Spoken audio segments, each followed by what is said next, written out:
Son günlər Ermənistana gəlgət çoxalır. Rusiyadan sonra indi də Fransa Xarici İşlər Naziri İrəvana üst tutur. Onun paytaxt İrəvanda bir sıra görüşləri planlaşdırılır. Lavrovdan sonra Baronun İrəvana üst tutması təsadüf sayıla bilərmi? Araşdırmışıq, izləyək.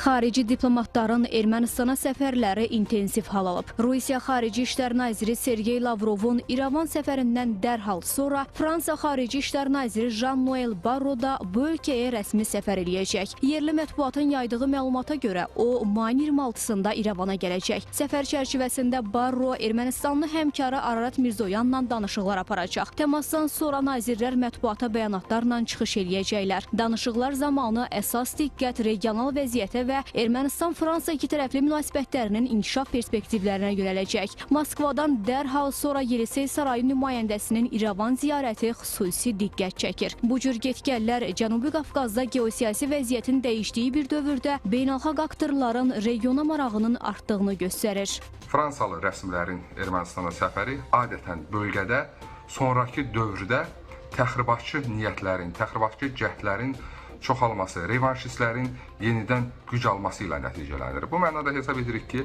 Fransalı rəsmilərin, o cümlədən Fransa Xarici İşlər Nazirinin İrəvan səfəri özlüyündə bölgəyə yaxşı işinə vəd etmir. Xüsusən Ermənistanın fiyaskosunu daha da dərinləşdirəcək, geosiyasi apavaya gətirib çıxaracaq. Aydın məsələdir ki, Fransa daim regiona nüfuz etməklə yanaşı Cənubi Qafqazda militarizasiya siyasəti yürütməkdə maraqlı olub. Xüsusilə Ermənistanla hərbi əməkdaşlığın genişləndirilməsi, bu ölkəyə silah ixracı və birgə keçirilən hərbi təlimlər Makron hakimiyyətinin bu istiqamətdə atdığı konkret addımlar kimi qiymətləndirilir. Bununla yanaşı Fransa Azərbaycana qarşı qərəzi və riyakar mövqeyi ilə seçilib. Rəsmi Parisin birtərəfli yanaşması və İrəvanı şərtsiz şəkildə dəstəkləməsi bölgədə sülhün təmin olmasına da əngəl törədir. Görünən odur ki, Fransa Rusiyanın Cənubi Qafqazda yenidən fəallaşmasından ciddi narahatlıq keçirir. Xüsusilə Moskvanın son dövrlərdə regiondakı siyasi və diplomatik aktivlik göstərməsi Parisin Kremllə rəqabətdə mövqelərini gücləndirmək məqsədi daşıyır.